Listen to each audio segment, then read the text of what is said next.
Total internal reflection TIR। देखिए क्या होता है, जब लाइट एक मीडियम से दूसरे मीडियम में जाती है तो लाइट का रिफ्रैक्शन होता है। ये आपको पता है ना कि लाइट एक मीडियम से दूसरे मीडियम में एंटर करते समय अपने पाथ से डेविएट हो जाती है, बेंड होती है।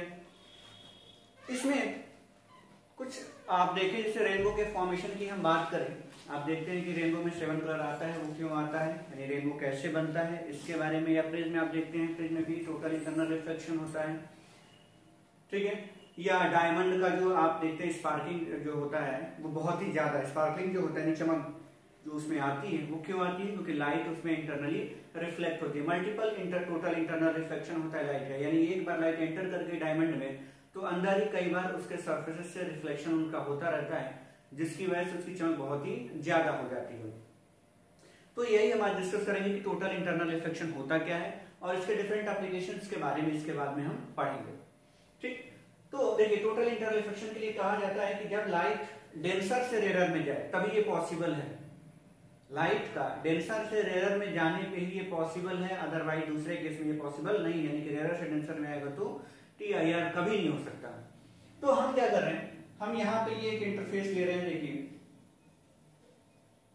हमने एक इंटरफेस ले लिया जो दो मीडियम को अलग अलग कर रहे हैं, बाउंड्री हो गया। ये मीडियम हमने मान लिया 2, मीडियम सेकंड हो गया और ये मीडियम फर्स्ट हो गया, ठीक। ये आपका ऑप्टिकली डेंसर मीडियम है और ये ऑप्टिकली रेयर मीडियम है। अब लाइट रेस जब डेंसर से रेयर में जाएगा तो क्या होता है, नॉर्मल से दूर भागता है। हमारे पास ये एक सिचुएशन है, देखिए हम एक लाइट रेस को इंसिडेंट करा रहे हैं, इस इंटरफेस पे हमने एक नॉर्मल दिया, ये एंगल ऑफ इंसिडेंस हुआ और लाइट का क्या होगा, इसमें रिफ्रैक्शन होगा, तो अपने पाथ से थोड़ा सा ये बेंड हो गया, ठीक। ये एंगल ऑफ रिफ्रैक्शन हो गया। ये सिचुएशन होता रहेगा, जैसे हम यहाँ पे एंगल ऑफ इंसिडेंस को बढ़ाते जाएंगे वैसे वैसे ये एंगल ऑफ रिफ्रैक्शन भी क्या होगा, बढ़ता जाएगा, ठीक। सेम प्रोपोर्शन में चेंज होता रहेगा। इस एंगल ऑफ इंसिडेंस को बढ़ाते जा रहे हैं, ठीक। बढ़ाते बढ़ाते कुछ ऐसा सिचुएशन आ रहा है कि जैसे मान लीजिए कि ये हमारे पास सिचुएशन कुछ ऐसा आ गया कि एंगल ऑफ रिफ्रैक्शन उस केस में 90 डिग्री हो जाए। ये एंगल ऑफ इंसिडेंस हमने थोड़ा सा और बढ़ाया, जो पहले था उससे हम थोड़ा सा और बढ़ा रहे हैं और इस एंगल को हम नाम दे रहे हैं IC, ठीक है। इस केस में जो एंगल ऑफ रिफ्रैक्शन मिल रहा है वो आपको क्या मिल रहा है, 90 डिग्री, यानी कि जो लाइट रेज है क्या हो रहा है, रिफ्रैक्शन के बाद से इंटरफेस पे प्रोपेगेट करने लग रहा है। In that case angle of refraction कितना हो गया, 90 डिग्री।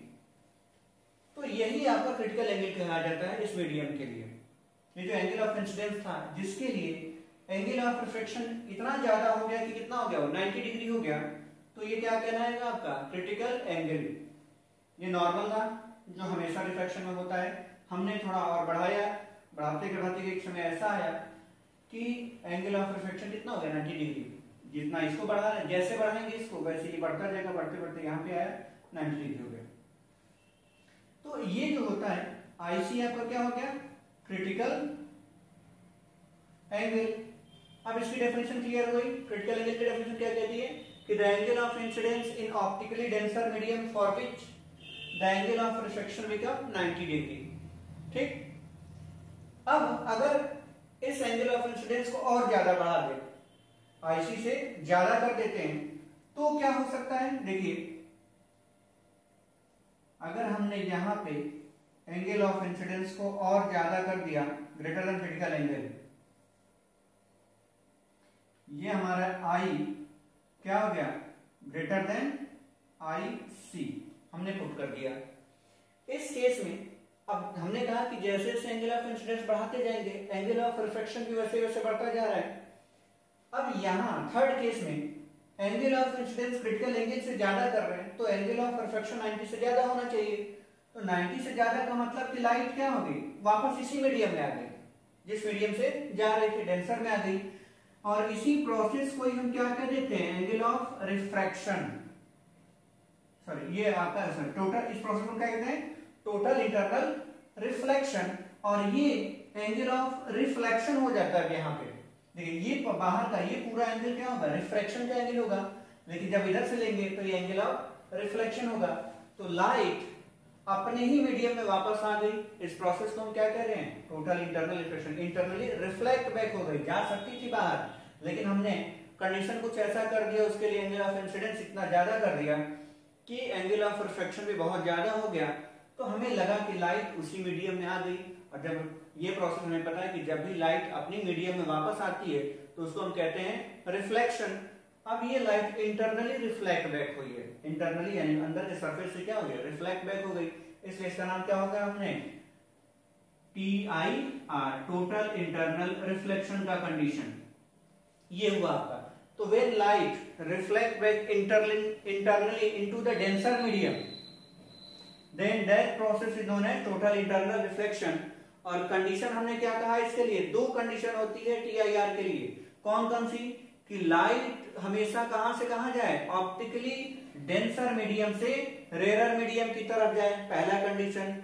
दूसरा कंडीशन कि angle of incidence should be greater than angle of should be greater than critical angle. दो कंडीशन, तब जाके आपको टोटल इंटरनल रिफ्लेक्शन मिलेगा। तो कंडीशन अगर आपको लिखना चाहें तो क्या लिखेंगे, condition for TIR।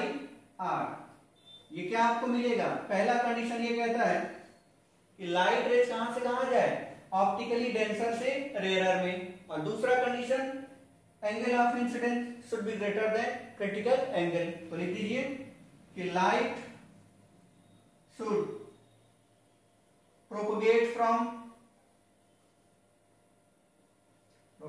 from denser to rarer medium। और दूसरा कंडीशन होता है angle of incidence should be greater than critical angle. ये चीज क्रिटिकल एंगल से क्या होना चाहिए, ज्यादा होना चाहिए। ठीक, तो क्रिटिकल एंगल पे आपको पता चल गया कि जिसके लिए एंगल ऑफ रिफ्लेक्शन कितना हो जाए, 90 डिग्री। अब हमें रिलेशन निकालने की बात होती है कि इन दोनों मीडियम में, यानी ये जो जिस मीडियम से लाइट जा रहे हैं दूसरे मीडियम में, तो डेंसर मीडियम के रिफ्रैक्टिव इंडेक्स के साथ क्रिटिकल एंगल का रिलेशन क्या होता है, यानी कि किसी गिवन मटेरियल के लिए, किसी गिवन मीडियम के लिए क्रिटिकल एंगल कितना हम रखेंगे TIR, क्रिटिकल एंगल में पता होगा तभी तो उससे ज्यादा हम करेंगे तो TIR होगा। तो क्रिटिकल एंगल निकालना पड़ेगा हर मीडियम के लिए। हम वही निकालने की कोशिश कर रहे हैं कि अगर आपके पास सिर्फ रिफ्रैक्टिव इंडेक्स दे दिया जाए किसी मीडियम का, तो क्रिटिकल एंगल कितना निकाल सकते हैं वो हम निकालेंगे। चलिए देखिए, रिलेशन हम निकाल रहे हैं रिफ्रैक्टिव इंडेक्स और क्रिटिकल एंगल के बीच में। हम मान लेते हैं कि पहले मीडियम का रिफ्रैक्टिव इंडेक्स कितना है, μ1, और दूसरे का कितना हो गया, μ2। ये दो अलग अलग मीडियम का हमने रिफ्रैक्टिव इंडेक्स ले लिया। अब यहां पे आइए, किसी भी सिचुएशन को ले लीजिए, जैसे यहीं पे आ जाइए। अगर यहां पे मान लेते हैं तो क्या होता है, sine i upon sine r refractive index बताता है। तो ये हमें पहले से ही पता है, as according to Snell's law. क्या कहता है स्नेल्स लॉ, कि sine i upon sine r equals to refractive index किसका निकल जाएगा, लाइट जिसमें जा रही है, यानी कि μ2 अपॉन μ2 का μ2 निकल जाएगा ना, refractive index of two medium 2 with respect to refractive index of medium 1 means μ21, ये हमें मिलेगा। ठीक, अब क्रिटिकल एंगल की बात कर रहे हैं, तो क्रिटिकल एंगल में एंगल ऑफ रिफ्रैक्शन कितना हो जाता है, 90 डिग्री हो जाता है। सेकंड केस में आइए। ठीक, तो यहां हम करेंगे for critical angle, angle r की वैल्यू कितनी हो गई, 90 डिग्री। तो ऊपर वाले इक्वेशन देखिए, एंगल आर अब 90 की वैल्यू कितनी हो जाएगी, 1 हो जाएगी। तो हमें मिलेगा क्या, देन साइन आई की जगह क्या हो गया, आईसी हो गया, क्रिटिकल एंगल आईसी ने पुट कर दिया, विल बी इक्वल्स टू μ21, ये मिला। अब देखिए, हमने डेफिनेशन में क्या कहा था कि क्रिटिकल एंगल किस केस के लिए हो रहा है, डेंसर मीडियम के लिए हम निकाल रहे हैं, और यहाँ रिफ्रैक्टिव इंडेक्स हम किसका निकाल दिए, रेयर मीडियम का।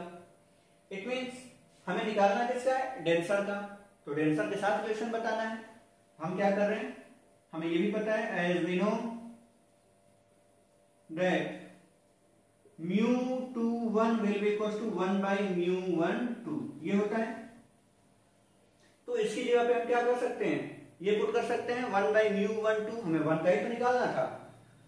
सो sine IC will be equal to 1 by μ12, ये निकल के आ गया आपका रिफ्रैक्टिव इंडेक्स ऑफ 1 के टर्म में साइन IC की वैल्यू। अब इसमें अगर मान लीजिए कि जो रेयर मीडियम है वो एयर आ जाए, दूसरा मीडियम आपका एयर हो, तो उस केस में क्या निकलेगा, दूसरे मीडियम का एब्सोल्यूट रिफ्रैक्टिव इंडेक्स निकल के आएगा। यानी कि अगर यहाँ पे जो भी मीडियम दे रखा हो, ग्लास दे रखा हो, वाटर दे रखा हो, ठीक, क्योंकि डायमंड के केस में ग्लास आ जाता है, रेनबो के केस में वाटर आ जाता है, तो उसका एब्सोल्यूट रिफ्रैक्टिव इंडेक्स हम ले लेते हैं, क्योंकि उसके बाहर का मीडियम क्या होता है, एयर होता है। तो वही कह रहे हैं कि if rare medium is air, if rare medium is air, then हमें जो रिफ्रैक्टिव इंडेक्स मिलेगा वो क्या हो गया, absolute refractive index, then sine IC equal to 1 by μ1 direct कर दिए, यानी कि शायद क्या हो गया, ये म्यू ही कर दिए direct, absolute refractive index of medium निकल जाएगा। तो वाटर के लिए वाटर का रिफ्रैक्टिव इंडेक्स कितना है, 1.33 होता है। आप यहाँ पुट कर सकते हैं, जो भी मीडियम आप लेंगे उसका यहाँ रिफ्रैक्टिव इंडेक्स पुट करेंगे, साइन I की जगह पे रखेंगे, और हम यहाँ से उस पर्टिकुलर मीडियम के लिए क्रिटिकल एंगल निकाल लेंगे। और एक बार हमें क्रिटिकल एंगल पता चल गया तो हम एंगल ऑफ इंसिडेंस को उससे ज्यादा जैसे ही करेंगे तो लाइट का क्या होगा, TIR हो जाएगा, टोटल इंटरनल रिफ्लेक्शन होगा। इसके बहुत सारे एप्लीकेशंस हैं, जैसे आप मिरर्स का फॉर्मेशन, रेगिस्तान में क्या होता है, लगता है पानी है, अभी गर्मियों में भी आप देखेंगे कि आपका जो पिच रोड होता है वहां भी आपको लगेगा, दूर की लगेगा हाईवे वगैरह पे कि पानी है, वहां पास जाकर देखेंगे तो पानी नहीं होता है। वो रीजन क्या है, ये मिरर्स का फॉर्मेशन होता है, और वो क्या है, टोटल इंटरनल रिफ्लेक्शन का ही एक एप्लीकेशन है। डायमंड में स्पार्कलिंग जो चमकता है बहुत ज्यादा, वो भी आपका क्या है, यही है, TIR का एप्लीकेशन है। रेनबो का फॉर्मेशन TIR का एप्लीकेशन है। प्रिज्म में रिफ्रैक्शन जो हो रहा है, प्रिज्म में जो आपका 7 कलर मिल रहा है उसमें भी आपका TIR आ जाता है, जो प्रिज्म में रिफ्रैक्शन इंटरनली जो रिफ्लेक्ट बैक होता है कि लाइट बेंड हो जाती है, वो प्रिज्म में जब हम पढ़ेंगे तो डिस्कस करेंगे। फिलहाल ये था आपका टोटल इंटरनल रिफ्लेक्शन, प्रोसेस क्या होता है, कंडीशन क्या क्या होती है, उस मीडियम के रिफ्रैक्टिव इंडेक्स के साथ रिलेशन क्या होगा क्रिटिकल एंगल का, ये हमने निकाला।